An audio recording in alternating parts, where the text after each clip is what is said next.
Welcome to the studio, y'all. We are so honored and blessed to have one of the originals, one of the originals, if not the original. You know what? We had a conversation the other day about IT, and we do a lot of Black History community stuff. And one of the things we've talked about here is how we don't have the Black leaders like we used to have, and they're so afraid of job loss and propaganda and judgment and all of that. And I was reminded, me and Floyd was in here reminiscing yesterday of some of the songs that you came out with. Um, and I really think a lot of those songs were ahead of their time because it was a lot of hush hush behind some of the lyrics and this and that. Now people are starting to realize, like, okay, if you don't use your voice, they're gonna run over you. And so some of those lyrics were really, really meaningful to the Black community. And now that we're realizing that in order for us to get through all of this, we're gonna have to band together. And as harsh as it may be or appear to other people, sometimes you gotta say some stuff that ain't popular. First off, a lot of people get into music because they're musicians. I didn't get into music because I was a musician. I got into music because a genre came out that I thought I could do. I never really thought I can't play instruments, so I'm not a singer.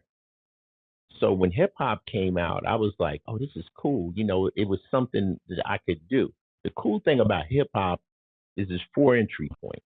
You could be a dancer, you could be a graffiti artist, you could be a rapper, or you could be a DJ. And with a little practice, anybody could become part of that culture. Anyone. If you want to be an opera singer, you have to have a certain God gifted skill. But rap, anybody can do it. You start off, you whack, and you get better. You know, you get better. But anybody can enter this culture. That's what was so beautiful about it. So me being in the streets, I was like, I could go in this booth and say anything. Like there were no constrictions. There was no, you have to sing about this. It was like, you mean I can say anything? Mm-hmm. So what you got was art coming from a different place, just straight up. Like, you mean curse, whatever words you want. I could say, I could talk the way I really talk. You mean that? Let's do it. Now I did it. I didn't think it was going. I didn't know. You couldn't make records like that. You couldn't curse. You couldn't say things like that. That's what the how would I say, the system said up to that point. You couldn't do it. But here you giving me a lane and I did it and it hit like, oh, it's like all of a sudden, I always say it's kind of like you make peanut butter and jelly sandwiches every day at your house and you don't know how great they are and somebody eats one, says, you should sell this. You're like, this is just what I do. Yeah, this is an everyday thing. Yeah, you feel me? Yeah. So I'm like, you mean I can actually, I've hit a market just being raw and honest? Mm-hmm. So that's why you say, well, it's the original, because I think Too Short, I think certain cats found out. Now, I was not inspired by the music. I was inspired, believe this or not, I was inspired by the old records Red Fox and them used to make. All those Laugh albums, Leroy and Skillet and all that. Because my father used to have them. They called them party time records. And it was Mom's Mabley and all of them. And they were saying the wildest shit. And my father, when he would have barbecues, those records would be playing. And they was talking all kinds of crazy Black, loose conversation. So I was like, already coming from my family, I was like, I love this shit. So now let me do it to music and just say it whatever I wanted to say. That's how it happened. Now, because I was in the streets, of course it had a little gangster element to it, that type, but it also had my own politics involved, how I saw the police, how I saw things from just a regular kid in the ghetto growing up. It was raw. It was before the census came in and stuff. Now it's changed a lot. Like you say, a lot of people are very concerned with what they say and how they handle stuff.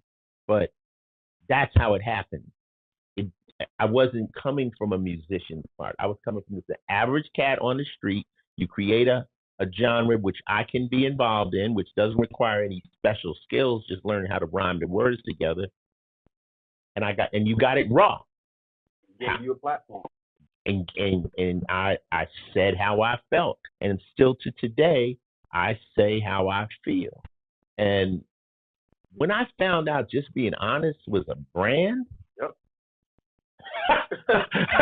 I'm like, you mean all I got to do is tell the truth?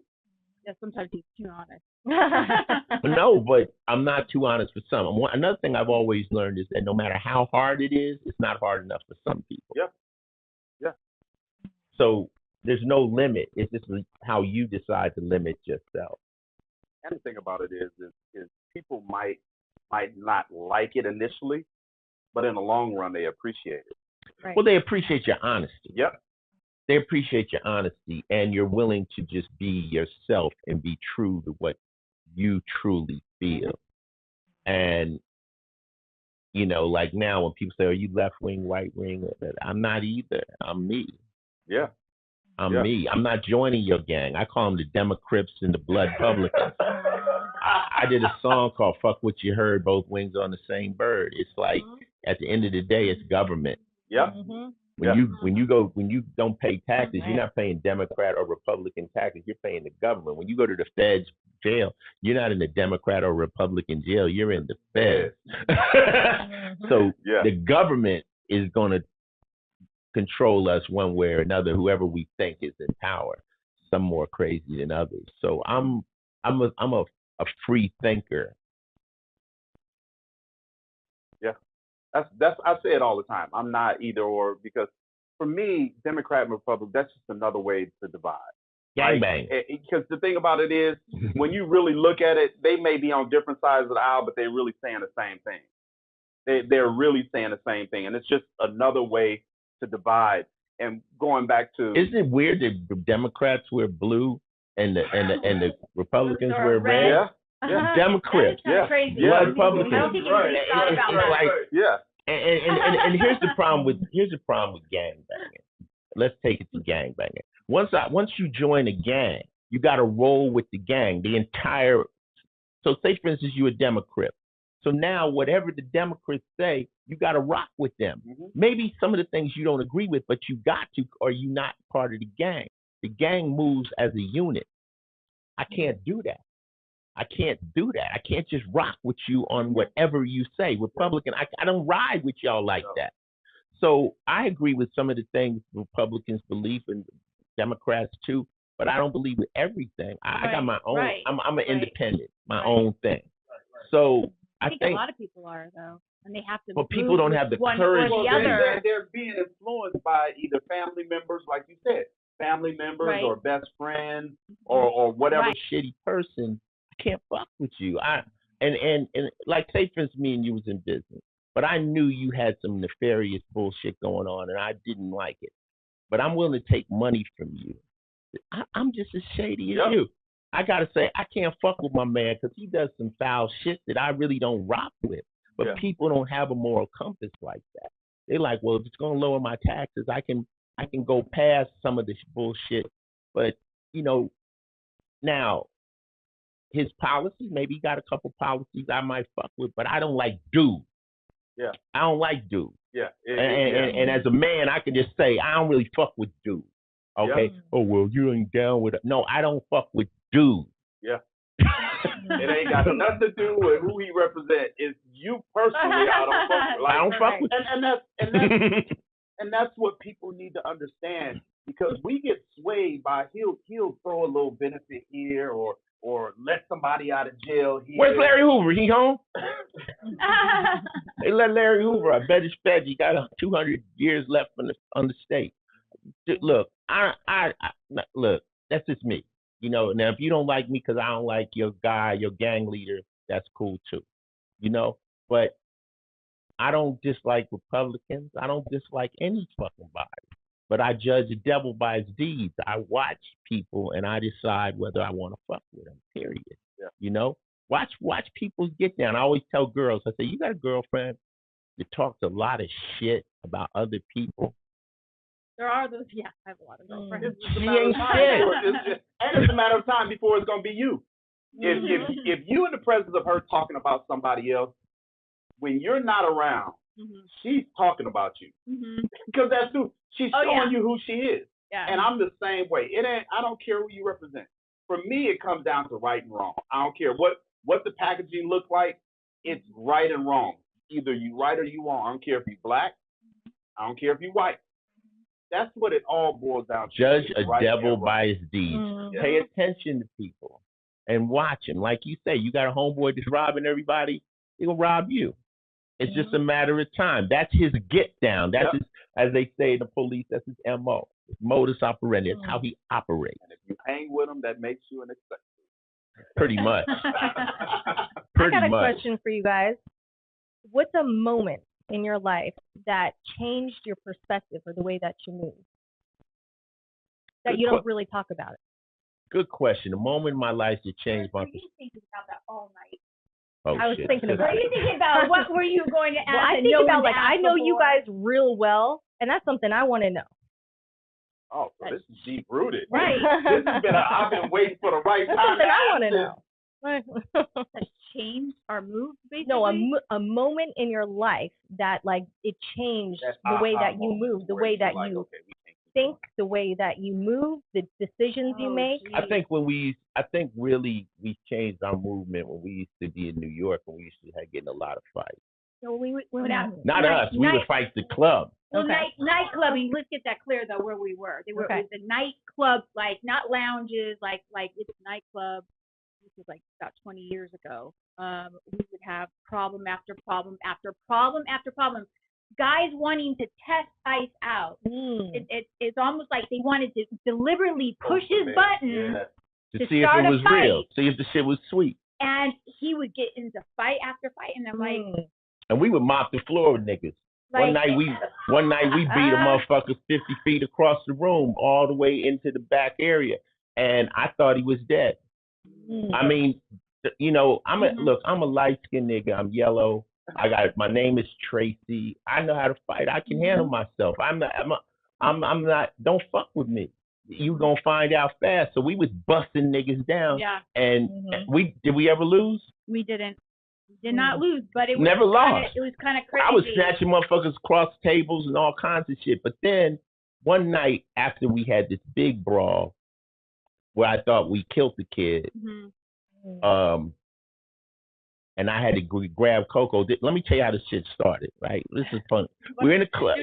Well, no, we can't incriminate ourselves because I know how the shit ended. I know how the shit ended because I'll tell the whole story. We're in the club, black. So Coco's and her sister, girlfriend were dancing, right? So we had a booth. So this kid, he slides in the booth like, yo, man, we could take these bitches someplace. Da, da, da. Now, I don't get mad because everybody didn't know we married. And when you're in a club, you're a girl, you're a party girl. Guys have a feeling like if they're with them tonight, they'll be with us tomorrow night. So I understand that level of how men see women. So we told you, dude, that's not what's going on here. It's all right.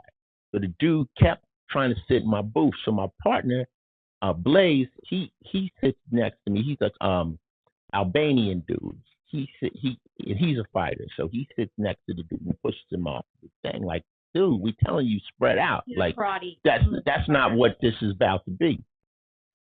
Dude steps over to his booth and threw a glass. He threw one of those glasses that have like a really thick bottom on it. Flat. Oh yeah. Threw it in our area. Threw it to our. No, you know the little short glass you drink. It's almost like you whiskey drink out of. Whiskey out of. Oh yeah. With the heavy bottom. Yeah, I know. Comes past. Now I feel the liquid hit me. I think he just threw the liquid, but he actually threw the glass, and it caught her in the head. It actually, while I was dancing, it hit me straight on my forehead. He didn't know where it flew. He just saw it fly by him. So I see him, and we walk the dog. We knocked this motherfucker across the room, down past 5 booths, all the way back past security. Security is back, dog. Took him in the bathroom and worked him. So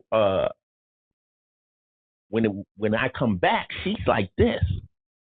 Like I got a welt on my head. I could have been killed. Actually, he could have killed me with that. Hit her in the temple. Yeah. So I'm like, now I'm like, holy fucking shit. But you know, at this point, you know, I know club protocol. Once you have a fight, you gotta leave because the next level is outside where there's probably firearms and shit. So we like, party's over, we bail. So we get home. I got blood on my sneaker. I got blood on my pants. And I sat there and I told Coco, I said, we can't go out no more. I said, this is serious shit. You know. So now the long story or the short story is about a month. I'm waiting for the cops to come get me. I'm literally sitting there that night. I had to take the clothes, throw the clothes away, you know, like clean up the crime scene. I'm like, but I'm sitting there myself like, yo, I can't be out in public with people. Like, this is really now crazy. So about a month later, one of my friends is in a meeting with a guy. This is how it wraps the story. I'll be meeting with a guy, and he goes, Ice-T, Ice-T, Ice-T. He goes, you know Ice-T? And he goes, yeah, I know Ice-T. Ice-T put my friend in the hospital for a week of plastic surgery. And my buddy was like, well, I don't know Ice that well. I mean, I bump into him occasionally.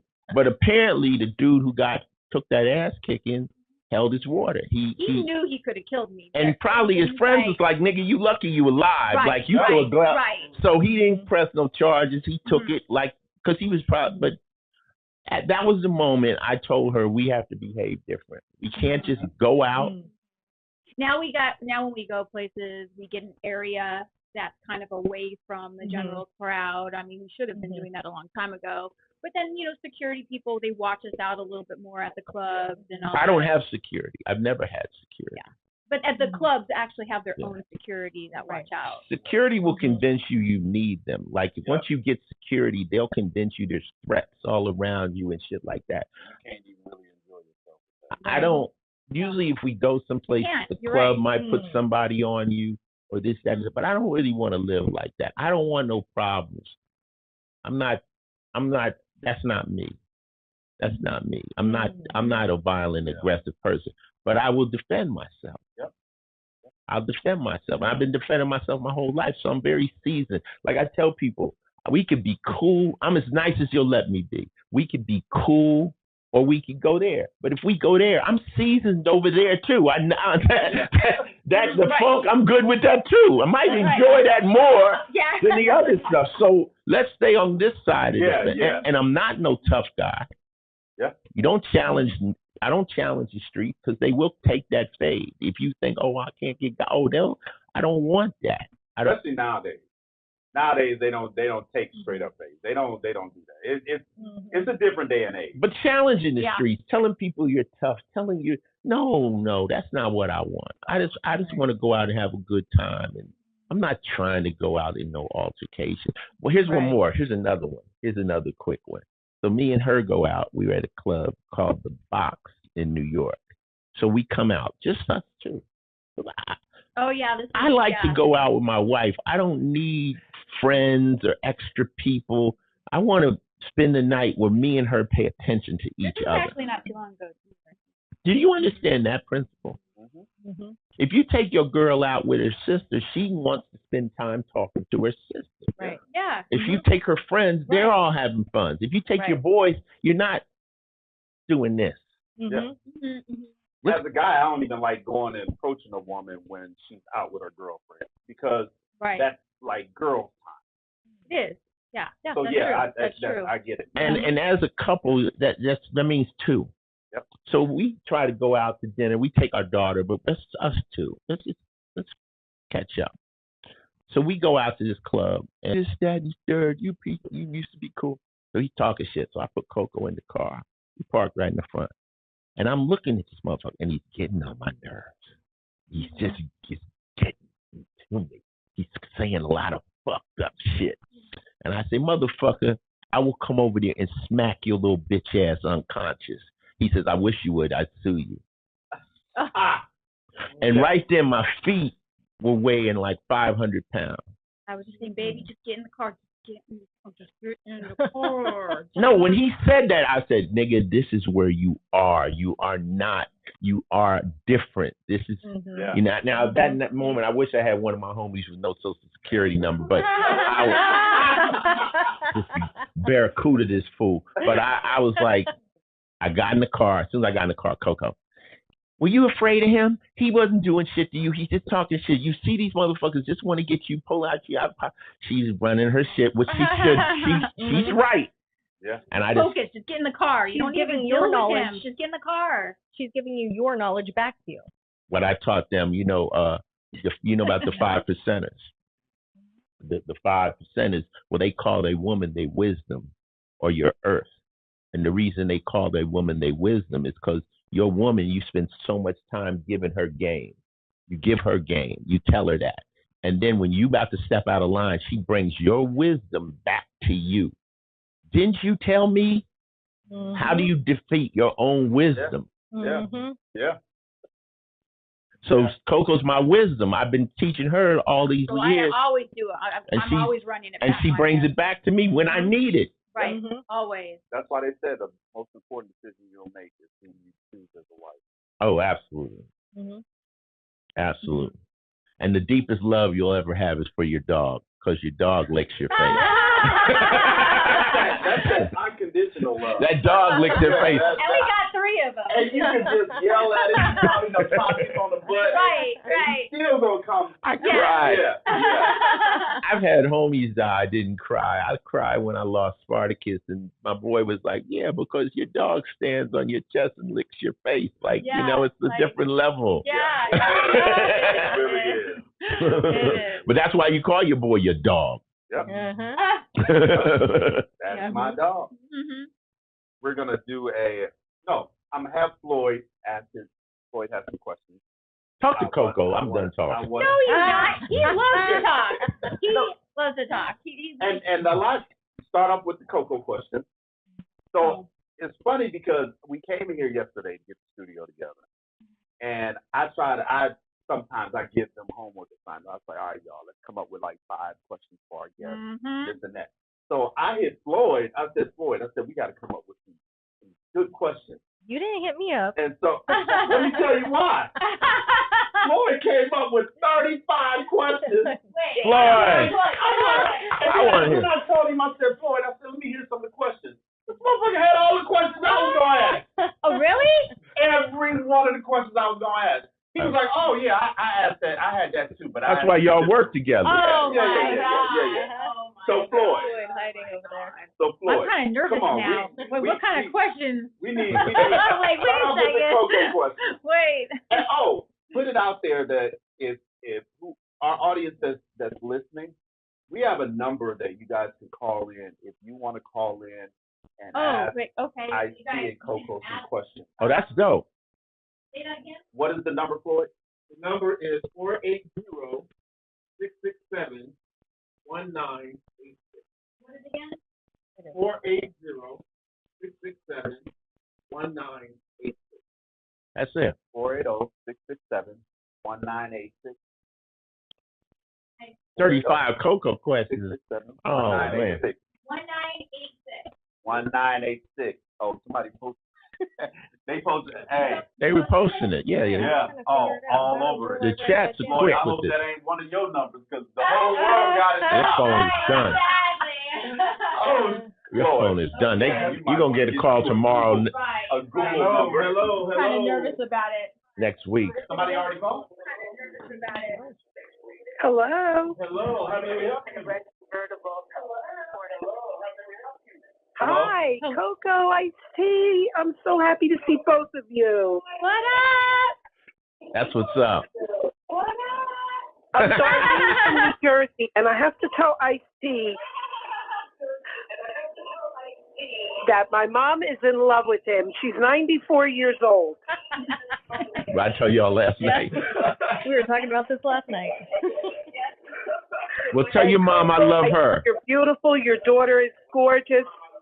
Thank Oh, I wish I was at her. She's in long-term care. I wish I was there right now. God bless moms. Well, you know what you could do is you could go on to our Yes. Shoes Off Talk God on bless YouTube. both of you, and your daughter's gorgeous. Thank you so much.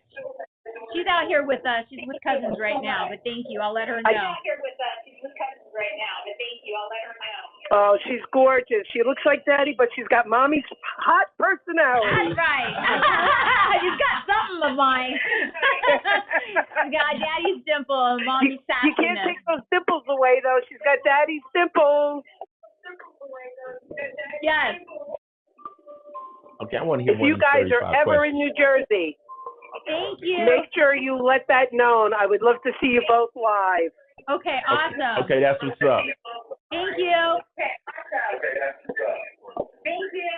You got it. Bye, guys.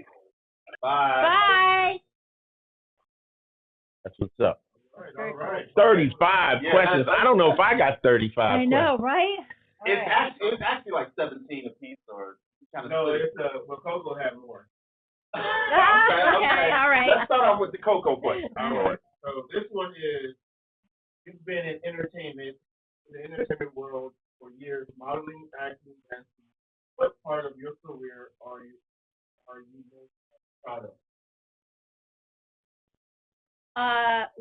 Anything live stage, I think I'm most proud of. I did a couple of burlesque shows, and they were really hard work because you have to you're preparing for a live show for just only a month, dancing, singing, acting, just for 1 month, memorization, all that good stuff, and then boom, then you have to show it live to whatever 1,000 people every single night for a year. That's the craziest shit ever. And you gotta be brave. I mean, I'm showing skin. Peep Show in Vegas was a lot of skin, burlesque. Then I came to New York and did Vanity Vixens, another burlesque show, and being a part of amazing dancers. These dancers on stage are so amazing, and I'm like trying to be amazing with them. I've also been a trained dancer my childhood, so you step up to these girls and they're like trained dancers, trained gymnasts, trained acrobatics. They're like on a different level. So I think that's one thing that I'm most proud of, because there's nothing, like he'll tell you, anything live show, you'll never have that energy anywhere else. Yeah. Can't fake it. Can't fake it. Can't fake it, and then they're there to see you, which is pretty awesome, because it's almost like they're not coming to see anybody else. They're like there to see you. So it's kind of amazing experience.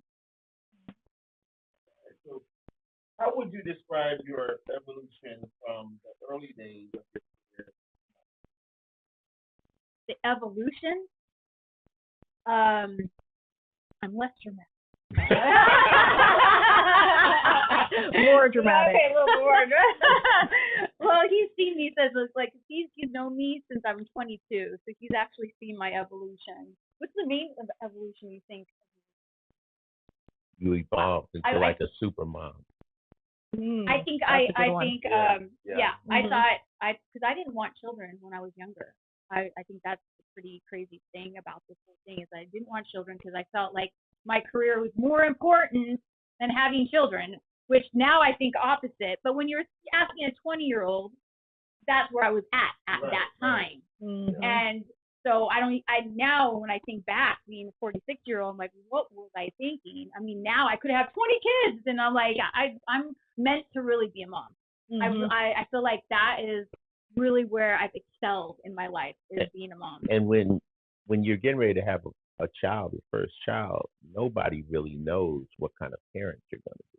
Nope. So, you got Coco, party girl, fun, happy. Will she be a great mother or not? But I was worried. And I was like, babe, I don't know if I'm good with, this thing. Well, he told me, he's like, look at how you are with your dog. Look at how you are with your animals. You're so nurturing. You're going to be bomb at a mom. And they say before you have a baby, you should have a plant. Let's start with a plant. See, can you keep the plant alive? Then maybe a dog. Now, that's the challenge. Work your way up to an actual human being. Yeah. Yeah. So that's my I've really being a mom has been like the best thing ever, and I really wish I had different thoughts when I was younger. But I guess I have to go through all of my craziness to get to this point. I want to slide one in real quick. As a mom, and I see as a father, do you like you find yourself staring at her like, golly, all the time. That all the time she to is this so day. mean. And she's Yeah. 9 now. And even last night, I was watching her sleep. And I'm like, God, this is so really amazing that I made this thing. Crazy. You know, it's like. I still do that with my sons, and they're 32 and 37. I love it. I look at her face. I'm like, she has my eyes. Everybody thinks, you know, she looks at eyes. But she still got my eyes. You know, I'm still picking apart what she still has of mine because, yes, she looks like her twin. Oh, but yeah. I'm still picking about, you know, what we have together. My friends was like, if you went on Maury, the audience would come up and whoop your ass. Yeah. Oh, yeah. You couldn't deny her. Right. Like, yeah. But you know, like, I heard a really mom said this to me a long time ago, and they say it's okay. You know, the daughters are supposed to look like their fathers. It's God's paternity test. And I always thought that was really well, you look cute. like your dad. I do. I look like my dad, so I thought that was really cute. So I say that to other women. The other thing about being a parent is typically our kids make us pay for everything that we do. Right. Oh yeah. They are that true. reminder that. Mm-hmm. Well, all the players have daughters first.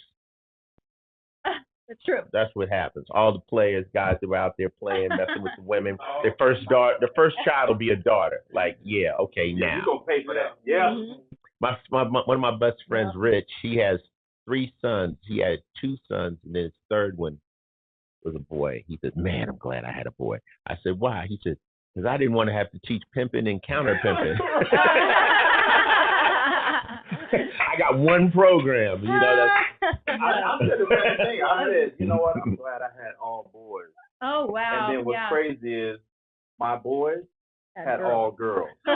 Oh, see. All girls. So you got grandchildren that are all girls. So you got it one way or another. Yeah. I got away with it. I did.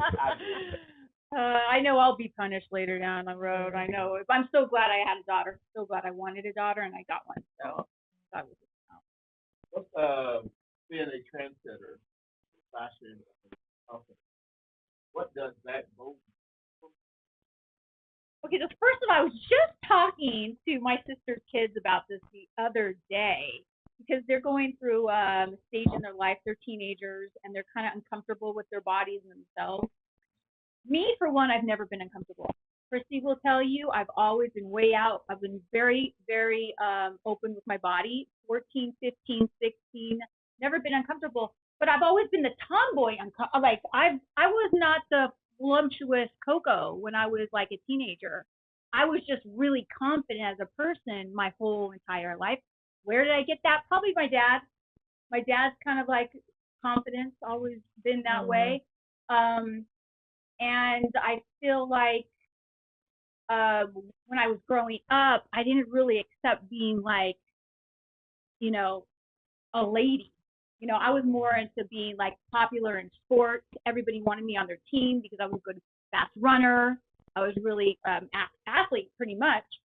And that you won a fitness championship. Well, that went on at 18 years old. I tried out for my first fitness competition.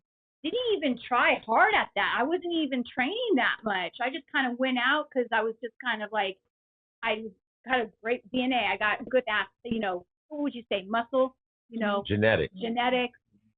So I tried out the first time I went out. I went to Mexico, and I actually won, which was pretty amazing because everybody told me that it takes about 4 or 5 tries to go to competition to kind of get the hang of it, and I won the first time. So I just felt like I always had confidence, like, you know, you can do this. Don't ever put yourself down. You can do this. Always, even though you don't think that, always portray that you can do that. You know, that. So I told her kids, you know, even though you feel something inside, don't let that. It'll show on the outside. Yeah. You know, so always have that confidence about yourself.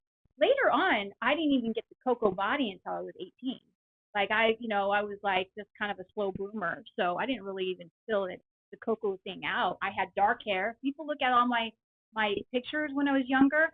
I was dark hair, long dark hair, like Chanel. I actually have Chanel's hair. People people go, where did the hair come from? I had that hair. I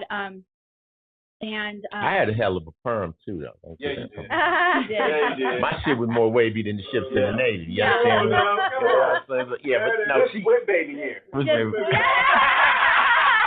baby. I needed some baby hair for this big forehead. You know, I had a 4 or 5 head always, but you know, it is what it is. But I didn't start changing my blonde until around 18, and then, you know, like I was part of the whole Hollywood scene. Back then, people don't realize waist was the thing. It was not curvy, it was waist. And I try to teach girls because now it's waist, the waist look. Looking skinny. Really skinny, anorexic. Oh, yeah. But tall, anorexic, model, that was in. That was in the 90s, like 2000s. And to be tall and lanky, everybody wanted that. So I went through a time. That's why there's so many pictures of me being skinny, because I was going through my party years where I was doing drugs and I was kind of like trying to be the California look. So if you guys see, they're like, oh, Coco modeling was so skinny. That was what I was trying to get to. I have like a bulimia problem, everything, just to get super, super skinny. I always had a little booty, though. That was actually one thing I really loved when you met Ice, because he loved your body so much. You were comfortable. Because I'm black. You know, we want some meat on them bones. You understand me? So one day I'm talking to her. She always had a butt, right? So she said the holy grail to a booty lover. She said, if I eat, my booty will grow. From that moment on, potatoes, macaroni and cheese, bread, and it did. It just grew. Like she was like, she's like, I'm trying to be skinny. I've been trying to be skinny my whole teenage life. I've been trying to be skinny, trying to keep skinny, because it wasn't pretty to be curvy. It was not pretty. I mean, we're talking people. In the eyes of those We're talking people. almost 30 years ago, people. It was, the eyes of California, you know, and the entertainment world. Let's just talk about that bubble, because, you know, I know, you know, black men, they like a little thickness, but I'm talking in an entertainment bubble. To make money was to be skinny. There was no social media, nothing. That was the whole time, you know. So I was constantly trying to be the super thick with big boobs. Got the implant at 18 with big boobs, and just to be a stick with big boobs, that was the thing. That was the thing, you know. So where was I going with this? When you started to develop your body. I got to develop my body. Her real body. Her genetic body. But I didn't know Ice when I was doing modeling. I worked for Playboy, of course. Everybody was live visible restriction. Why? Because what? We started talking. Playboy. That's what we're really. Yeah, said Playboy. Okay. Well, that was 1,000 years ago. So I worked for them. And the only way to get jobs was to be amongst the other girls in California, to have the blonde hair, platinum blonde hair, the tan, the big boobs. You know where I'm going with this. No one was out of the gate curvy during this time. So I was trying to force it. Then 22, because I was from 18 to 22, I was working with them. I met him at 22, and he's like, I like your curves. So I still had a little something to get his attention. I wasn't so skinny that he didn't like it. But that's when I saw you embrace it. You really embraced it, and you loved it. You loved yourself for the first time. Instead, before I saw you like trying so hard to fit in with those skinny models. And he's like, what are you doing? He's like, I'm like, wait, you like this? Because I can make it grow with food. I know I can make it. Food is my superpower. I also know a special stroke for it too. Oh God. So I gotta say this though, Coco. What? You are one of the originals that made it okay with being curvy in the industry. So now you have the different artists and all of that. All those Instagram models right now, they don't know where it came from. They're all like their 20s, in their 30s right now, but they really don't know where. It's so weird, because when they look at me, they're like, wait, who are you again? Like, or like, I have to tell them the whole story, and I don't even say the story at this point, because the people that know. Well, this would happen. This is how it happened, how her thing kind of skyrocketed. She had a website called Coco's World, which was just free pictures. Coco's World, I was doing candid photos before social media. And I told her, I said, well, Coke, as a model, models would go to these photographers and get paid $1,000, and the photographers own the pictures. Why don't you pay, since you got a husband with some dollars, why don't we pay the photographer and you own the pictures? That way you control your image. I don't put out every record I make in the studio. I curate what people hear. Right. So as a model, you just don't want all your pictures out there. You want to curate them. So she started to do that, and then there was the birth of the swimsuit magazine, with the black swimsuit magazine, the Urban magazine. What name some of them? Smooth, King magazine. Jet had a. Well, Jet always had a centerfold, but Right. they had the King magazines where they weren't topless, but they were black girls. Coco was the first white girl in those magazines and stuff, and we knew people that were running that. There's a lot of magazines that wouldn't let me on the cover because I wasn't black or Latin or whatever. And there was actually 2 magazines that was because one let me on it and it exploded. King magazine. No. It was Smooth. Smooth magazine was the first one, and and then King was like, well, they didn't want me on there because they thought I was too white. But then she did all. I never said that before. She did all the gangster ones. She did Don Diva. Like to be on Don Diva, that was like the gangbanger, like the criminal magazine. She did Don Diva. Then she did Rest in Peace, K. Slaves magazine. So it's like swimsuit magazine. You know what I'm saying? So she put. I mean, there was one time you went out on, so in New York City, out on the streets, they have magazine stands. I don't even think they have magazine stands anymore. Not that many. So, because I was during the birth of magazines, like magazines were hot when I was coming up. And to be in a magazine was a huge thing. Now everybody wants to be on websites. So, as a physical form, someone to have you in their house, was flipping through pages, like a genre. Like, that was the How many era. covers did you do? I stopped at 50 cover magazine, 50 covers, and I mean I don't even know beyond that, but I stopped counting at 50. That's a lot of covers. So Is there 50 magazines? Yeah. Oh no, and they would call me back up to do another cover. But get this, I remember walking, and I took a picture. I can't find this picture. I was walking down New York City streets at one of these like magazines, right on the streets, right, babe? What is it called? Magazine huts or whatever. And there was 5 of my covers at one time out. You took a picture of that. And I took a picture of 5 covers on different magazines at one time. You still got that picture? I do. I have to find that picture. And it was pretty amazing because who walks down the street and sees your picture, 5 different magazines? Yeah, not on just one. Just that one. 5. And I was like, wow, that was pretty amazing. So it was just that time, now it's kind of sad. Like that's the moment in time. No, magazines are still out there, but not as much. You don't have the magazine stands anymore, but it definitely was a moment in time. But going back to like the girls, I think I've paved the way, and I'm very proud of this. And I could say I paved the way. During that time, it was Jennifer Lopez was just coming out. Like she wasn't even like that big. No, there was no Kardashian. She was still there was this was pre-Kardashian. Cindy Margolis, if you guys look who she is, she was the #1 bikini model, and I was trying to be her. Cindy Margolis was the #1. You as a model, you're always trying to be like the it girl at that time. It girl was Cindy Margolis. She had like the 1 million views on her website, and I was like, I need a website. No one had websites then. That was your business. It was up and coming. To spend money on a website, to spend like $10,000 on a website or whatever, that was unthinkable.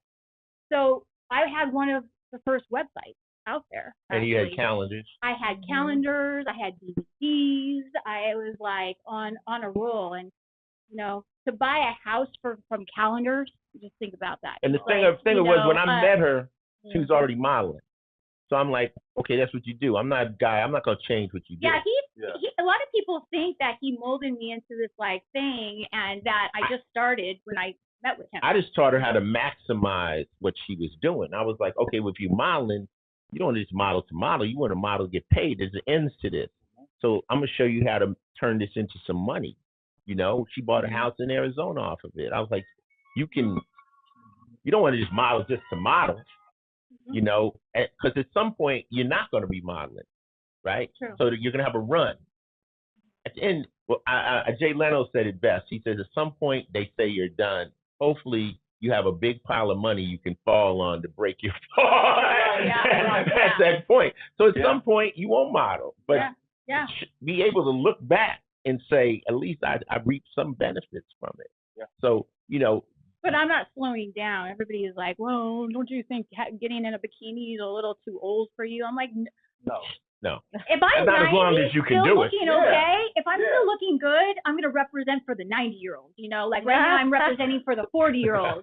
So, like, if I can do the split at 80, I'll be doing the split at 80 and I can still do the split. So, like, I don't know why there's, like, an age thing, but I think the girls are a little, like, have a little issue right now, like, right, like, because there's so much competition on the net that they have attitude.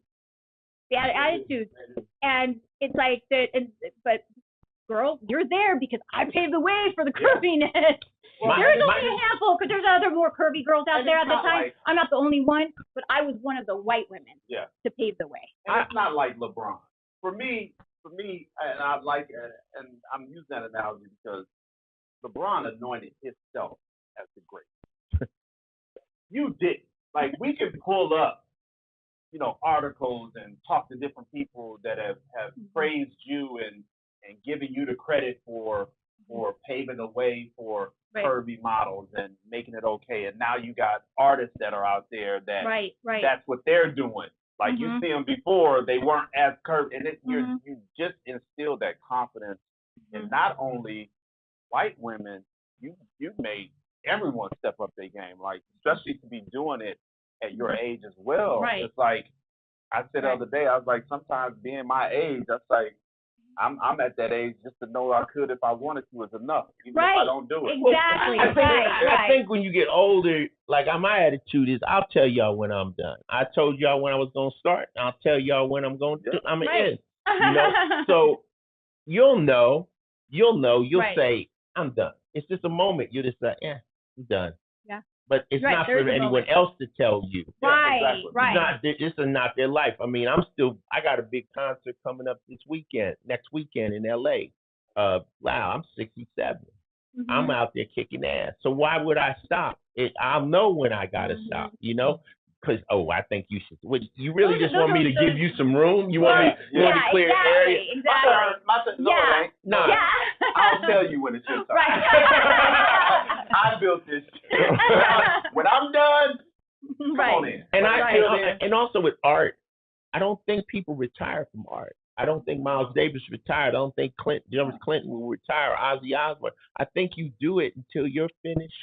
And you know, and then you still might decide to pull out a paintbrush and do something like that. Well, and that's too. That's the love of it too. I think when you're doing something for money, then people, it comes across in the artwork. But when you're doing it because you love it, and it's who you are, then there is no expiration date. Exactly. There is no expiration date. Right. Because literally, like people said, how you know how much you love something is if you would do it and not get paid for it. Absolutely. Absolutely. And that's, I think, personality traits. You know, some people are more withdrawn. Some people are out there. Coco's an out there person. I've always been flamboyant. That's her personality. I've always been. It's not like I was shy at one point and then I've blossomed. I've always, I've always been the same person I have been since I was little. Yeah. Okay. Running around naked at the house, like she knows. Like, about to get one of those things. I know one. I know. You said naked. Oh God, these words. But I remember when I was in Coke. I remember, you know, as she was evolving, she was worried about losing Coco. I was that. And I told her, I said, no, you're never gonna lose Coco. You're just gonna become a better Coco. You're gonna you can't lose you. No, that's a brand. Right. You're a brand. It's a personality. Yeah. Like people meet me today, they say you the same. I'm like, yo, because I'm this has always been authentic to me. Like I said, George Clinton will always be George Clinton. Oh, yeah. James Brown was James Brown. Yeah, right. Sly is Sly. Mm. Certain people are who they seem to be. Other people are fake. Right. And you'll meet them a year later, and they will be someone totally different. You're like, oh, that was all an image. That wasn't you. Mm-hmm. So those are different. But some people you dealing with, who the fuck they? Mike Tyson is who the fuck Mike Tyson is. Yeah.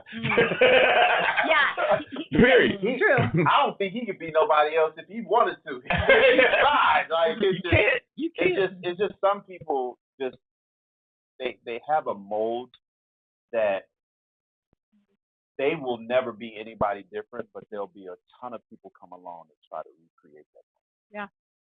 Yeah. Right. And all you could do as the creator of the original mold is just sit back and take it as a compliment. True. All those people are like, all the people that are trying to get in, they're really the haters. They're like, can you just step down and let me step up? And why can't we just all be up at the same time? See, that's what we need. Right? Why can't we just all all of be them like banging on our doors saying, "Hey, let me in," because you just solidified and gave me validation that I'm doing things how I'm supposed to be doing. So I need about 10 more of y'all to be knocking at this door. I'm trying to teach Chanel. Right. I'm trying to teach Chanel originality. You know, because now she's on the internet and she's like, everybody's doing it. And I'm like, so don't do it. Yeah. Do you? Yeah. You know, but that takes courage, and that's a whole nother mindset. You know, my boy Cool Keith used to say, watch and see what everybody's doing, and don't do that. Right. You know, have the courage just to do what you want. So I like people when I meet people that got green hair. But see, the thing of it is sometimes people trying to step too far out the box is presumptuous. It looks too like. Now you're trying too hard to be different. Right. Yeah. That's still not you. Right. You So gotta be yourself. just be you. Mm-hmm. Yep. And that's what real people respect. They respect the fuck out of real people. Mm-hmm. But those two are the same people that, because I'm like that, and I say it all the time. I don't care how much I love you, I will never love anybody more than I love myself. It's not possible. And so what that does, it exudes a confidence that I can be myself, and I don't give a fuck who likes me.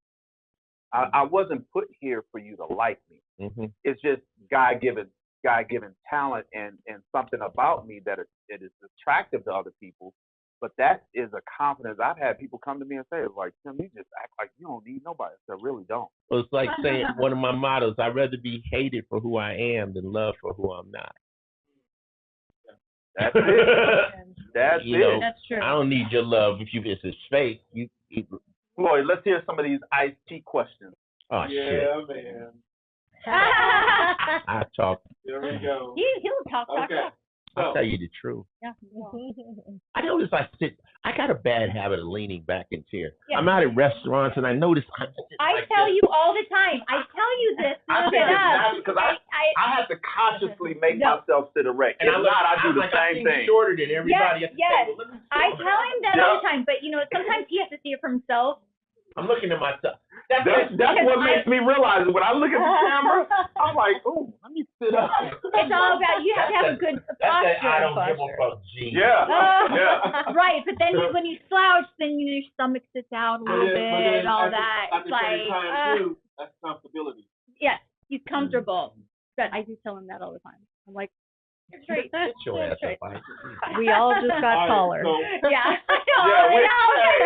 You got taller. Constantly made everybody sit erect. I know. I put the arch in my lower back and everything. I have really my posture is really defined, and it has like a curve like in my arch, my back, and it's a natural arch. It's not. I'm not sticking my butt out or anything. People think Thank God. The thing is, it's the arch, and I have such a deep arch, my butt naturally sticks out. Thank God. So they think I'm sticking it out for some reason, and I'm like, no, that's actually, my sister has a natural arch too. The thing is, my back doesn't do this. It goes. The thing is that can cause back problems. So in yoga, we try to bring it in. We have to correct yoga because it can cause back problems. She's the one that keeps us balanced. Yes, you got to keep it. But when I always actually do it for people, because when I do a good posture, my boots stick out, and I feel comfortable. While women, I don't want them to think I'm sticking my boots out, in front of them. So I'll naturally do this to curve my back in so they don't think I'm doing it. But my natural way is this. Yeah, that's not good. But I'll do it just for other people to feel comfortable around me. That's how I hide. I try not to bend my arms around guys. Oh, God. Try not to. Yeah, try not to. Same reason. I don't want to freak them out. I keep my stuff there, too. I keep stuff there. Yeah. That's one thing I always tell women. I say women turn down their sexuality. Men will not turn down their masculinity. He's like pushing up his, like. Men don't. We don't. We whatever we are, we are. Women tone down. When we walk by another dude, you talking about how you poke your chest. Yeah. We come the other way. You come on the other way? What up? How you doing, bro? Yeah. You get that extra bass in our voice and everything. Yeah, what up? Had to do. Right. Say it with your chest. Okay, question. All right, so Yes, sir. originally out of Jersey, Born in New Jersey. by way of South Central. Growing up in South Central, what was your real introduction to South Central? Well, real quick, born in New Jersey, mother passed, father died when I was in the seventh, mother in the third grade, father in the seventh, shipped to LA to live with my aunt. Went to junior high school in Palms, which is like junior high school with bus. Went to Crenshaw High School, introduction to the gang. No hip hop. Hip hop hadn't hit. I went into the Army when I got out of high school, and that's where hip hop hit. So there was no hip hop when I was in high school. When I went to the Army, there were cats from New York there. The first generation of hip hop is unrecorded hip hop. It's on cassette before they made records, flashing them in the park and all that kind of stuff. And when you're in the Army, you're around people from all over the country. So the New York cats had rap tapes, and I was fascinated. I was like, wow, that's cool. Then I saw the New York City Breakers on a TV show called That's Incredible, and I wanted to be involved in hip hop. And I came back from the Army. My agenda was to throw parties and be a DJ, but I kind of taught myself how to rap, and I found more attention doing rap at different other people's parties, and that's how I got in. I don't think I knew you were in the military. Yeah, I didn't know that either. Yeah, 25th Infantry. Okay. Yeah, 11 Bang Bangs, Schofield Barracks, Where were you stationed? Hawaii. I went to basic at Fort Lost in the Woods in the state of Missouri, and then I went to AIT at Benning.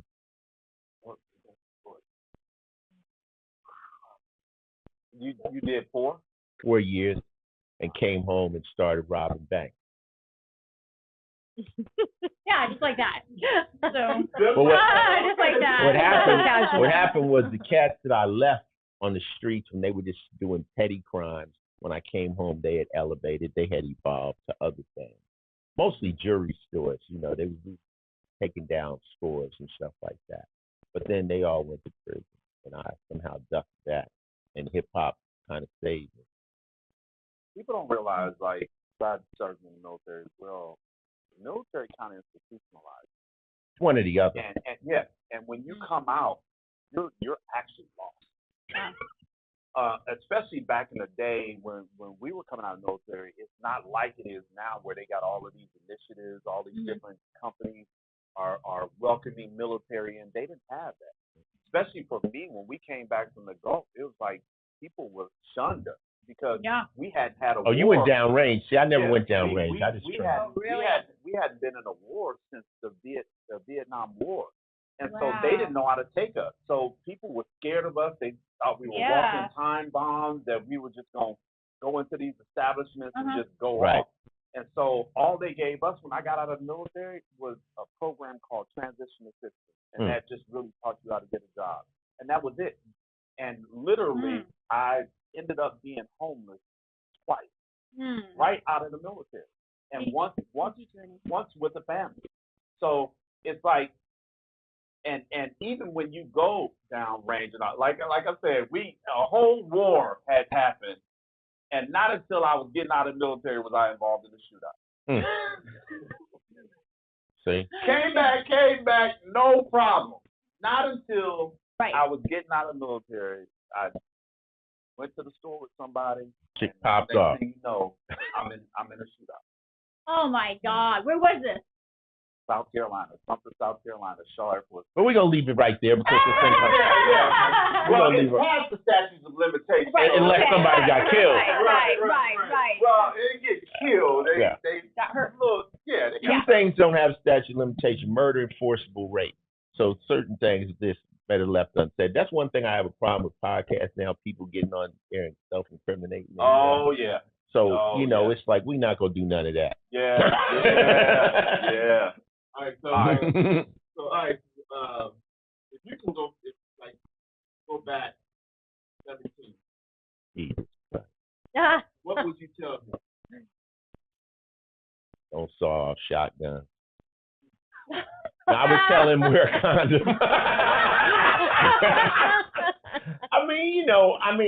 I do this thing when I do lectures. I talk and I tell everybody, all of us in this room. We did it last night at dinner. I said, let's all think back to when you were 17. Think back. What percentage of what you thought at 17 was correct? Nothing. Like nothing. So when you deal with teenagers, they're basically insane. Like they're dealing in a world that is not the real world. And you probably didn't get a grip on the real world until maybe 25, 26 years old. So that's why you got to have mercy on the adolescents, because they swear to God they know everything that's happening. But what they do is they know everything that's happening in the realm of their life, but not in the real world, the big world. And I was just misguided, man. I mean, I thought I could retire with $100,000. I thought, and I'm an orphan, so I felt like I had a chip on my shoulder. I felt like, why did I get dealt this bad hand? And like I say, being light skinned, I was either going to be predator or prey. So I decided to be the predator. Meaning I was not the tough guy, but I could get the tough guys around me to protect me. So yeah, I was always in the leadership position, but I did that out of fear. My favorite quote is 50 Cent. He said, "This is not how my mama raised me, it's how the hood made me."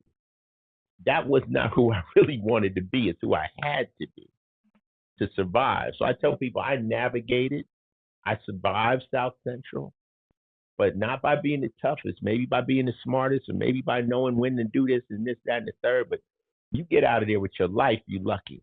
Yeah. I don't care how tough or how cold you are. All the guys I knew that were supposed to be the tough guys are dead. Locked up. Yeah, are dead or in Pelican's Bay. So somehow I pulled it off. And I don't know. All that stuff made me this person. But no, I was at 17. I was just as foolish as any other 17-year-old.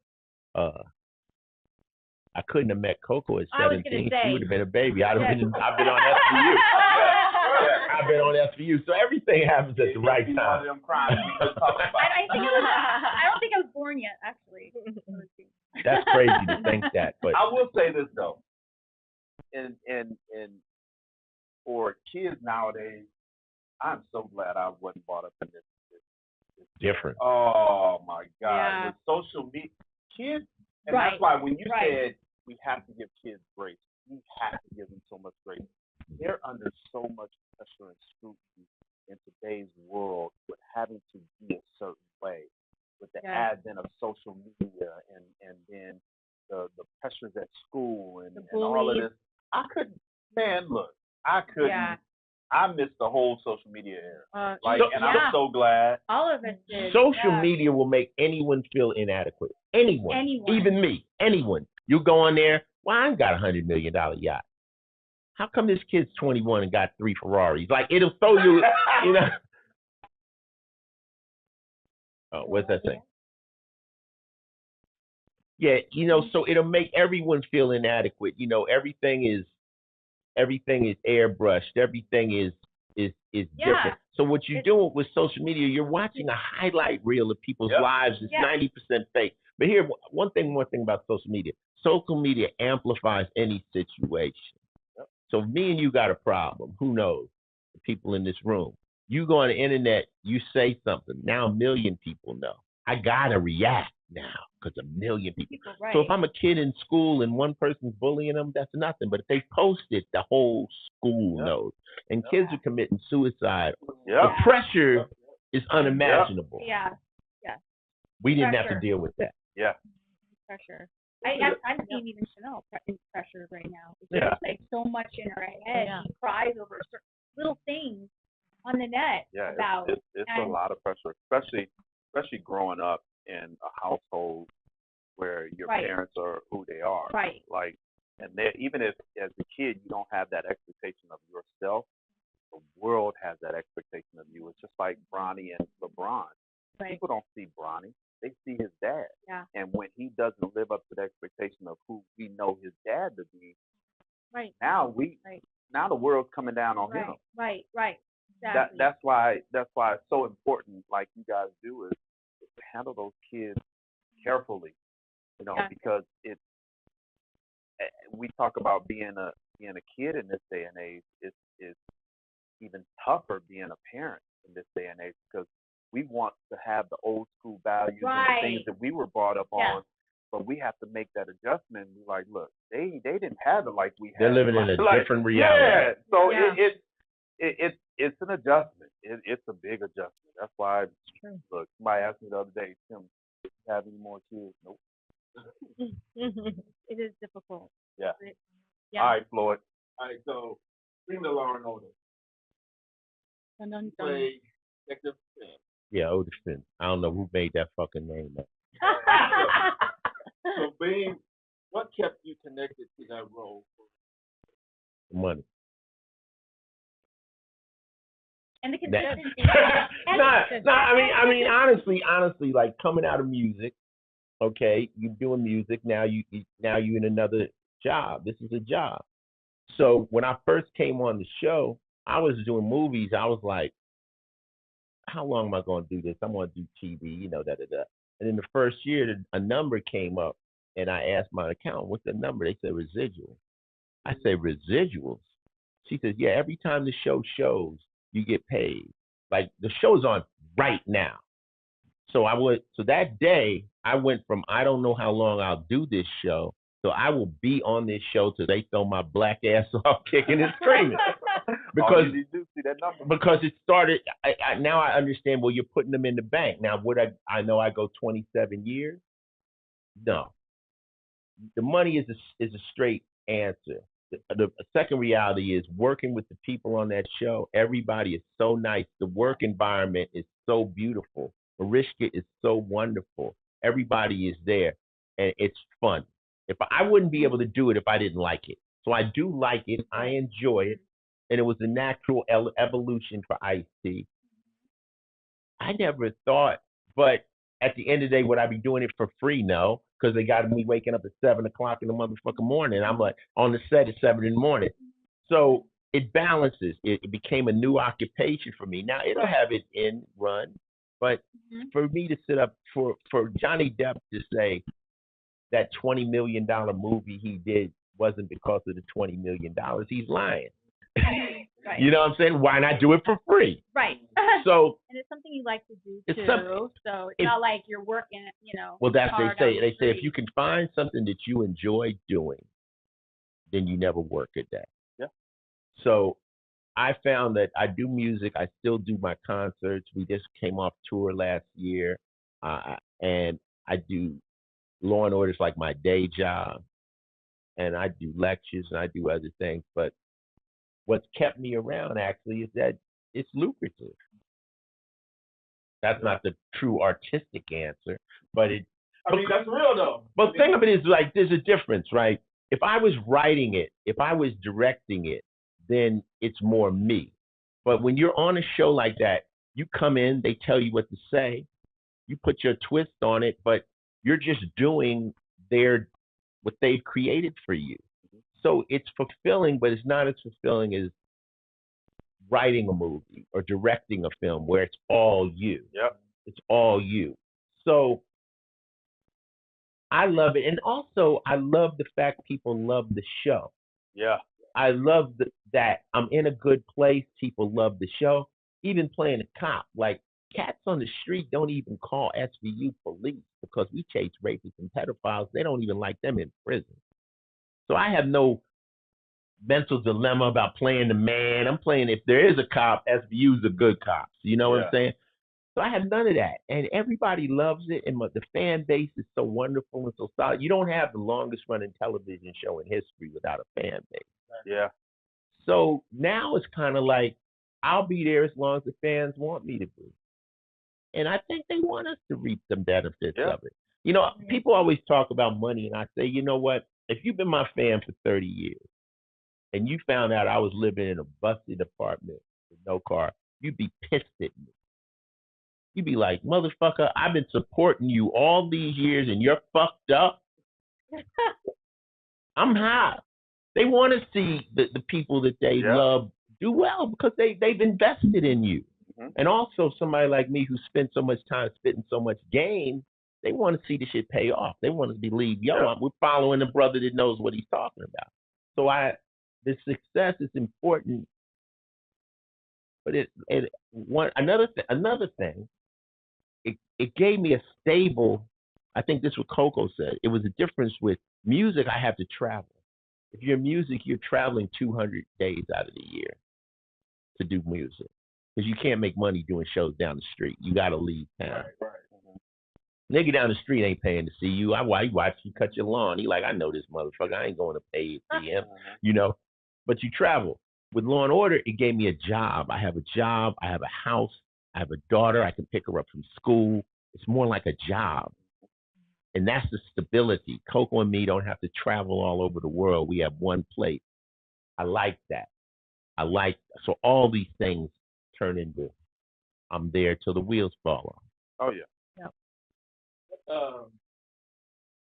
Speaking of music and camera, which one do you rush for? What do you mean? Which one brings you the most excitement? Live music, because it's not like Coco just said. It's nothing like being in front of an audience. You get that immediate response. When you do film, it's the delayed response. You make a movie, it's done, it's being edited. To see what the box office is gonna look like, and you're not there. Yeah. You might be there in one show, but you're not there. You know, you go see your movie and you sit like this. It's weird. It's a delayed reaction. Concert, Broadway, right then. You suck, you know, right then. You fall and bust your ass. It's more on the line. You know, you fall and bust your ass. Nowadays, like we say, you'll be on social media busting your ass 150 times. You have a bad show, it's on the internet. So live performance is still the ultimate rush. And I get nervous. Right before the show, the adrenaline kicks in. But then I feel like if you don't get nervous, that means you don't care. Yeah. When you don't care, when you walk on the stage, it's not a care in the world. That means it don't mean shit to you. So much energy in the room. It's it matters. The excitement of it.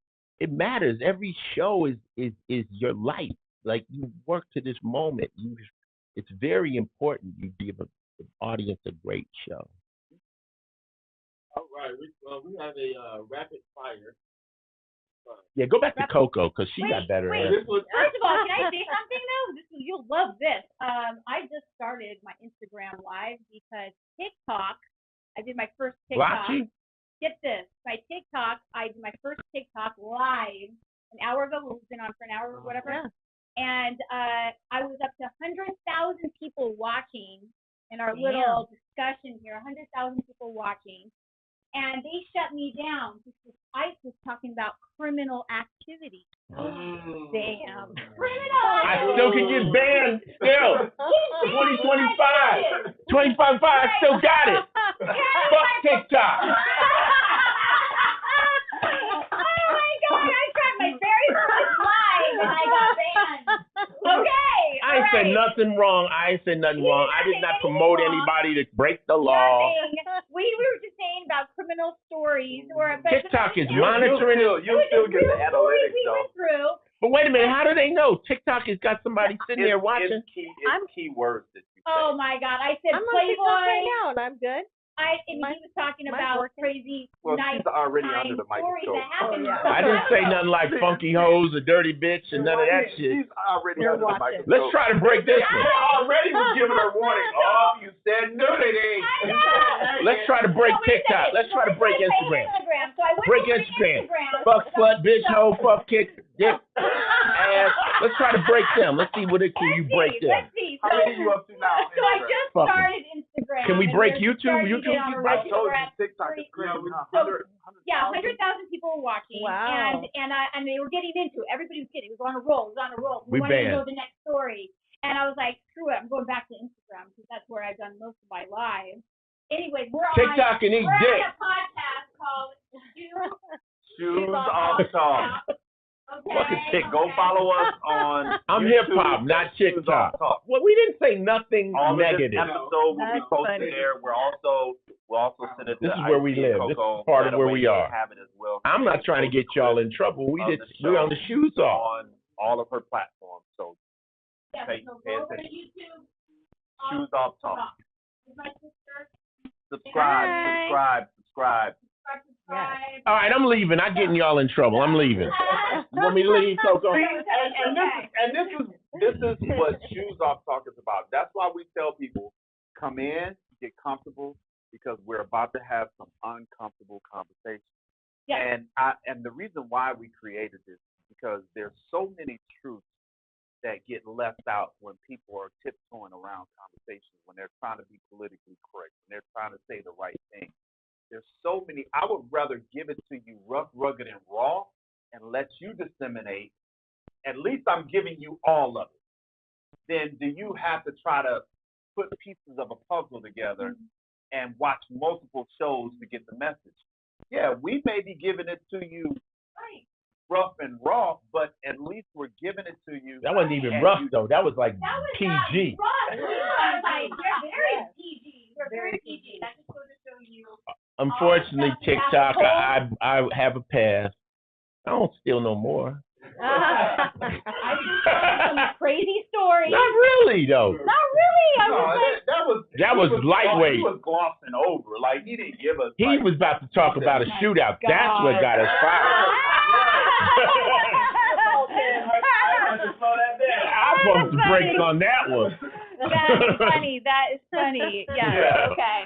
So, damn it. Okay. So we're gonna do rapid fire. Yeah, we have a segment that we started to do. I love the rapid fact we fire. got blocked. So what we do is we'll say a word or we'll say a phrase, and what's the first thing to come to mind?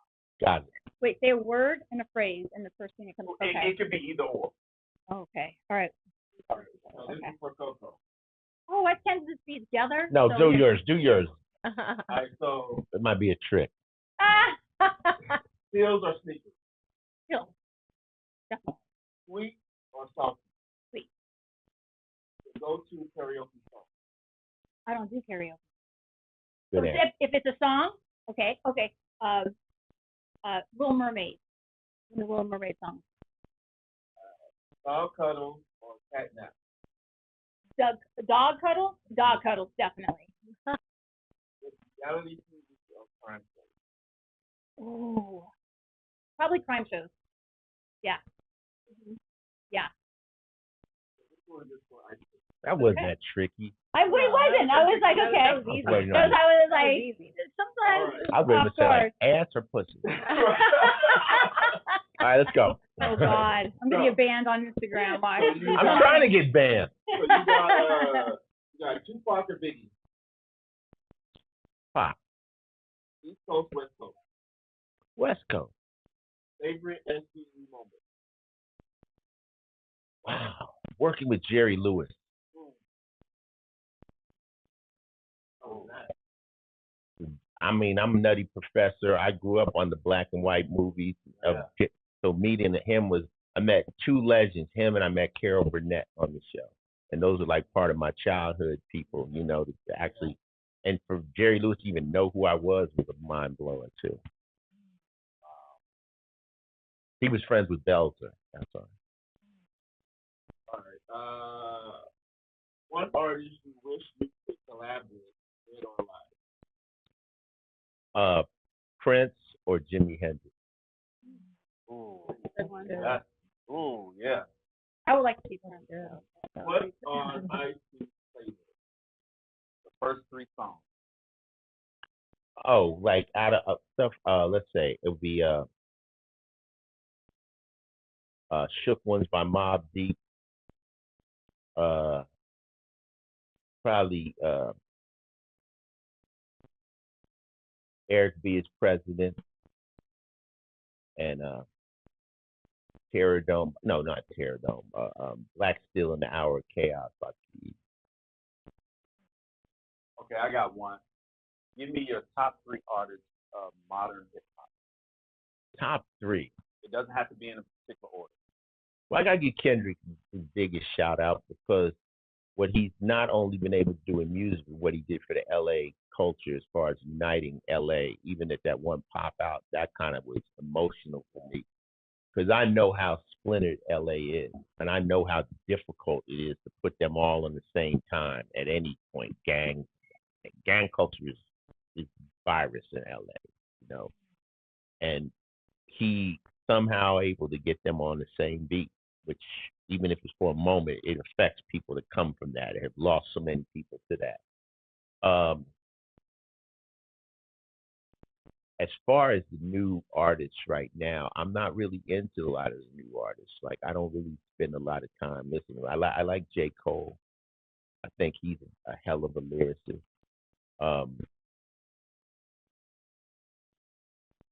I like Drake more when he sings. I like Drake when he goes into his melodic thing. So, you know, I'm up on them, and I'm probably leaving out somebody that I should say, but I'm not really into the, you know, I just don't know, you know, it's just not my thing.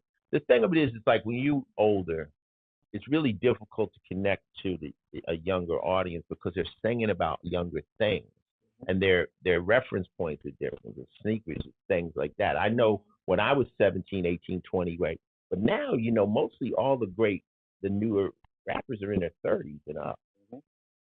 So, you know, but most of my favorite group is Mobb Deep. That's my shit. So we're gonna end it on this. This will be a 2-part. I'll ask. Oh, wait a minute. I left out the new cats. I like Benny the Butcher. I like Conway the Machine. I love some new artists like R.J. Payne. I like Merkham. I like and I'm waiting to hear the new Clips album. I like lyrics. I like rap. I want to hear what you're saying. To me, great rap doesn't require music. You can just say it. Yep. So that's my style of rap. Yeah. We've had some of my favorite are like the KRS-One and all of those. But they're old school. Yeah. I'm gonna ask you and Coco, and this both will have a chance to. For a young man that's trying to navigate this world now, in this present day, what advice would you give? Jump on technology, jump on AI, jump on anything tech that, because, you know, my favorite quote comes from Quincy Jones, says, "You want to lose a fight, fight the future." So the future is coming. Get on top of it. Get involved in whatever this AI thing is. Make it your friend, because it's going to eat you if you don't make it your friend. So learn about it. Only take advice from people you admire. Like, don't take advice from your loser buddy. Don't take relationship advice from your friend who can't keep a relationship. Don't take financial advice from your broke buddy. Listen, and admire is a big word. Not just like, you really admire them. Like, you look at me and Coco, we've been married 25 years. Might admire that. But then if you ask me relationship advice, I say, I know how to be married to my wife. I don't. That's where my expertise is with her, not with your wife. I don't. And I think that's the problem in a lot of relationships. They think it's a one size fits all, and it's not. You can't do what you did in the previous relationship, bringing it over to another relationship, and think just because it worked in that relationship that it's going to work in this one. That is the beautiful thing about being a partner. That's the beautiful thing about having two people that don't agree. Mm-hmm. Is you get different perspectives that kind of challenge you to be like, oh, I never really thought of it like that. And most of the stuff you disagree on isn't a deal maker. A deal breaker. Yeah. It's just something you disagree on. We were just talking about something you said you liked, and I said I don't like it. Oh, she was talking about the reality shows like the Love Island and Hunt for Love, because I like all the 90 Day Fiancé shows. I love all those. And I don't like them. I like them. I don't like them. I think it's interesting. But it's okay. Yeah. I'm not gonna convince her not to like them. That's what she likes. One of my friends was a pimp. Well, a lot of my friends were pimps, but they was like saying, I was gonna say one. He taught me some good game though. He said that you're always telling your girl to man up. You always telling her to be more like you. You want her to be a man. She's a woman. Yeah. She's gonna cry at movies. She's feminine. She has different traits that we don't have. Allow that. That's a woman. Don't turn her into a dude. You don't want her to fell in love with her. Yeah, that's right. That's what it was that you fell in love with. So we say, we say men and women, it's not stupid, it's just different. Yeah. I got little toy cars in my house in my van. I'm a grown ass man. I play video games. I'm a boy. You know what I'm saying? Men like watches because they're machines. We're boys. Right. They're hardwired to fashion. The first toy she ever had was a doll. So they're hardwired to that. They're emotional. They're different. But it's not stupid. That's when you start breaking up. Wrong. Or wrong. Yeah. It's different. Yeah. So once you understand that, you can accept differences. So I ask you, Coco, the same question. Got a young woman that's growing up in today's society. What is the advice that you give her to help navigate this world that we live in? I like the technology one because that's no, you right. can't. You gotta come up with your one. own. That's my wife. That's my wife. I like it. Because that's what I did. I was in technology. I mean, I was. Okay. I was one of the first girls to have a website, and I was in the old-fashioned, like MySpace days. MySpace days. I was one first to step out of that and have my own website. To actually pay money to have your own. Yeah. I mean, it was money like $10,000 to have your. That's like owning a business, right? That was so I was investing. Yeah. And I was one of the first to have this website.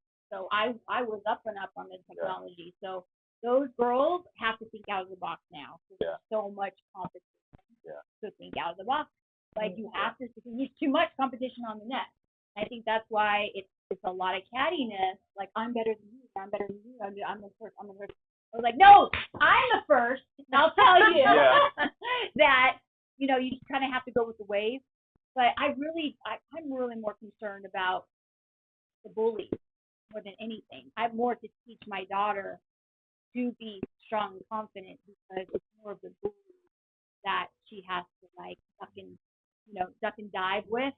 Because I'm already dealing with that with her already when she's 9 years old. Yeah. So I'm more preparing her of the hate out there because if you don't have that someone to hold your hand, on adopt, dodge, all that stuff, it can get hairy. Yeah. It can get hairy. So I'm more about like just trying to be there to support her, And I tell, because I'm a motivational speaker as well, and I tell kids all the time, bullies are some of the most insecure people.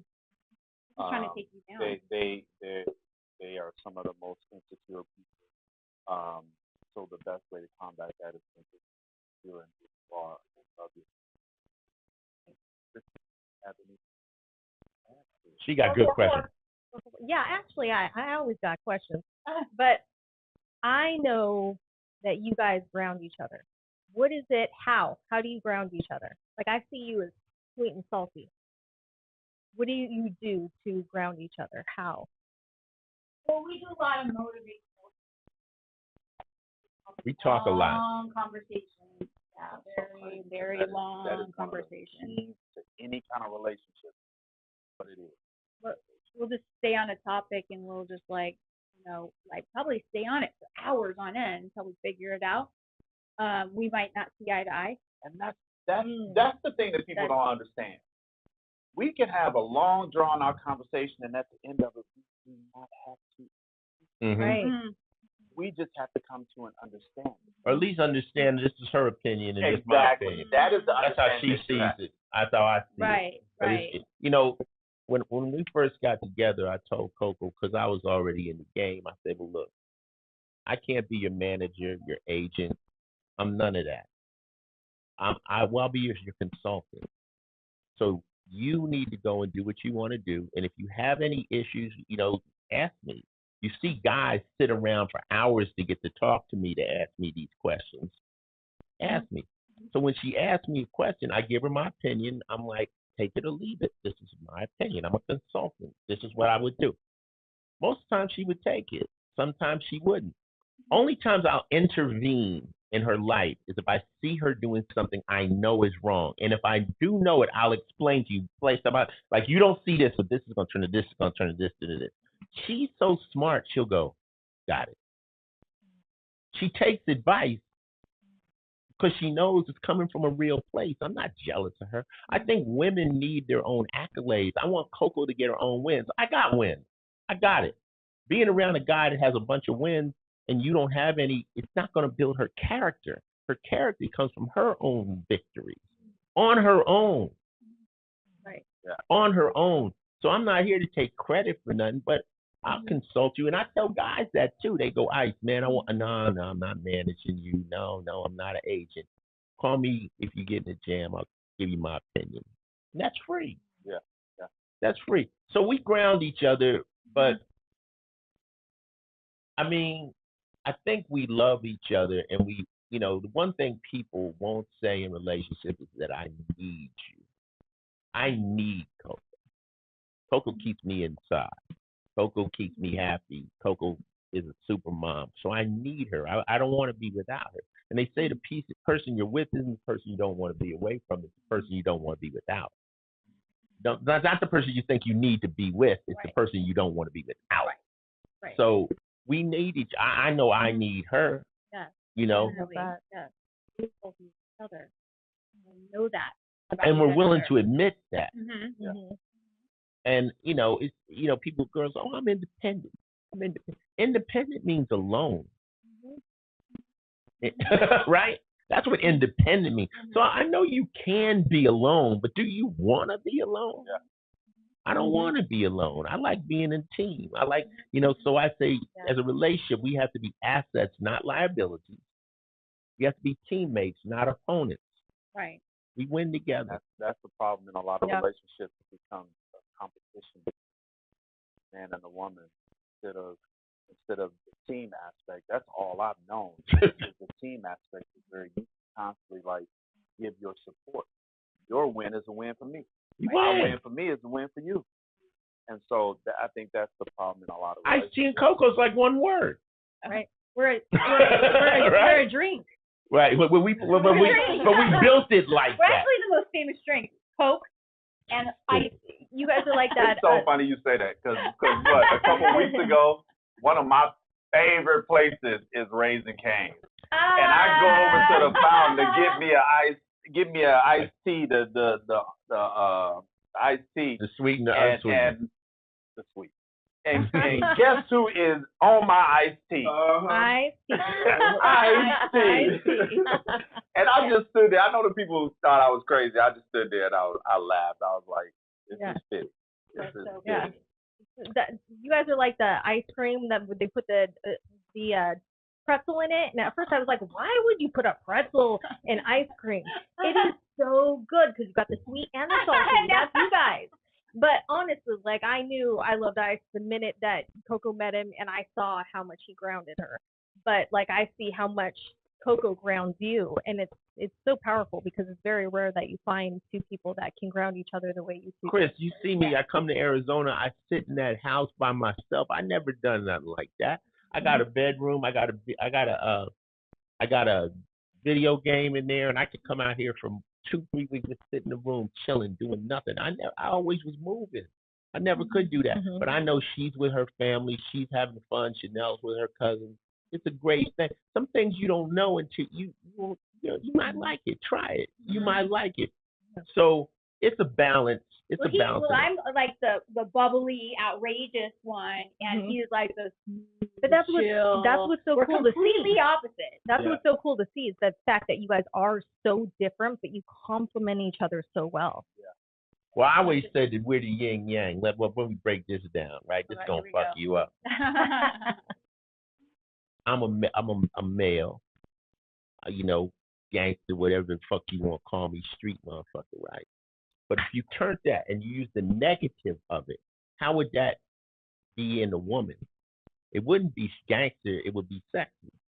So I wouldn't be a black gangster, I'd be a white blonde with big titties. This is the opposite of the coin, right? If you flip it, interchangeable. So her energy is the opposite, but it's the same in a female form. Interesting, right? Yeah, that is. So that he broke that down. I believe, Chris, and this is something everybody has to do with. You have to match energies. You have to match the energy. If you're a hot girl and you meet a guy who's insecure, he's never gonna let you be you because he's gonna be like, why you gotta wear that? Everybody's looking at you. It bothers him. Right. But if he's fly, it doesn't bother him. Because when Coco walks in the room, she spins the room. Right. But when I walk in the room, I spin the motherfucking room too. Right. So it's the same energy. We're not intimidated by this energy. Right. And when people want to take pictures with her, or guys are attracted to her, it doesn't bother me because I got the same thing going. See? Right.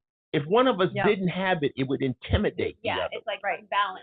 So I can tell guys, you can't be with that chick. That chick, you can't. Right. She's too much. She has too much energy, and you lack it. Right. That is true. Or vice versa. Right. That is true. You know, you definitely have to match energy. You catch a man and he's the shit and he's popular and you coming in and you don't have that energy or you're trying to fake it, it's gonna bother you. Yep.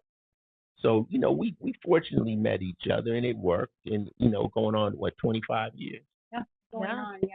Here's another thing. We've never argued. We don't fight. We just talk for a very long period of time. So we figure it out. But we don't yell at each other or motherfucker and throw shit. We don't do that. No. We disagree. I've never cussed at him not one time. That's not her get down. I don't really say anything. I don't cuss. I'm not a cusser anyway, but yeah. And that people, it's rare, but it's understandable. Like if you can communicate without cursing, then you can work on your communication, and that's not a her or him problem. That's a you problem. Here's a way to stop arguing. Right. Don't act instantly. Like don't act instantly. Right. So in other words, it's like, say for instance, me and her go out and I do something that bothers her. Right? She doesn't have to address it at that second. She'll address it later. That's fly. I can do it too. I don't have to address it in front of people or nothing. I say, yo, when we were in there, you did this, that, it bothered me. She might go, I ain't did nothing. She might blow it off. I say, but I said it. She heard it. I don't say things for no reason. The next day, she might say, you know, I heard what you said. I'll address that. Another thing, don't let things fester. If I bother you, let me know tomorrow. Let me know quick. Don't let it sit in you for weeks and then something else will get onto it, then something else to add to it. Now you blow what could have been something small, blowing it out of proportion. Because it ain't really about that. It's about the other things that you let power on. Yeah, so bring it to me. But maybe, and the thing of it is, you could bring it to me. Say me and you, and this goes for men and women too. You could bring it to me. Yo, she said, I might blow it off right then. I might say, nigga, come on, man, with that bullshit. But I heard it. Right. I heard it. I got to hear it before I know there's a problem. Then I might take me a day. Now I'm thinking about it. Yo, my man came at me. It wasn't bullshit. You know what? If it was enough to bother him, I need. If that's my friend. Now the question is, how much do I give a fuck about your feelings? Yeah, that is true. You know, that is true. And that whole waiting is because you're out of your emotions. You don't want to have a conversation when you're Or drunk. Don't get into anything with drunk. That's a good one. That's a good one. I don't drink ever, so I don't know. Never argue with a drunk person. That's you're really no. Don't. Just wait till the next day or something. They don't even know what the fuck. They'll loop on you. You started up. Can I tell you the story about the time Coco looped? Go ahead. Let's hear it. We had a show, and I had $5,000 in my pocket. And in your jacket. In my jacket. Yeah. And I handed it off to one of my boys. To hold during the show. During the show. Well, he handed it to Coco or whatever. He put it to the side, Whatever. So anyways, he put it right next to him. It got sold. He didn't hold it all night like thought he was going to. He just put it to the side. It got sold. So I'm a little upset. I'm not, but then Coco made it about her. And she's like, I'm drunk at this. I'm drunk. I'm sorry. I'm drunk at this part. I'm sorry. I should have just. I said, it ain't about you. She kept. I thought I calmed her down. Oh, no, I didn't. Finally, after about an hour of her looping, I said, okay, where's about you? All right, you lost my money. God damn it, I'm mad. And that made her more calm. She was like, oh. She just wanted that blame. So I gave her the blame. Next day, woke up, forgot about the whole thing. But that's a word in our family. We always go looping. Yeah, like if somebody's looping, we go looping. Because I kept hearing it. I was like, that means when we finish the conversation, you start it again. You say the story again. You say it over and over. But see, didn't we just finish this conversation? Yeah, man. I say it's cool. It's cool. We cool. Yeah, man. New word, Floyd. Yeah. Don't be looping, it's bro. It's your cue to stop. Yeah. Just stop. Me and you have a problem, and then Floyd, you finish, and I gotta say, okay, we cool. And then all of a sudden you go, yeah, man, because I was. You start to say again, like. First of all, I have everything really organized in my life. Very much. She's OCD. Very OCD. I have everything so structured, and when something goes wrong, I'm like, how did that go wrong? Because I have everything so structured. And when that happened, I couldn't fathom that. How could someone lose his $5,000 new jacket? It was just pissing me off. So I was taking it personally because I should have had that jacket. Yep. I should have been the one holding that jacket, not his boy. So I learned something from that, which is let's talk about it tomorrow. Yeah. So that's never L, always a lesson. We haven't gotten anything during inebriation. When you look, we'll talk about it tomorrow. Right. Because I know right now it doesn't add up. Right. Is that it? That's it. All right, y'all. You heard it here first. You probably got some tidbits you probably ain't heard from Ice-T and Coco, but you heard it right here on Shoes Off Talk. Fuck TikTok. We appreciate you guys tuning in, man, and we just want to thank Ice-T, Coco. Thank Christy.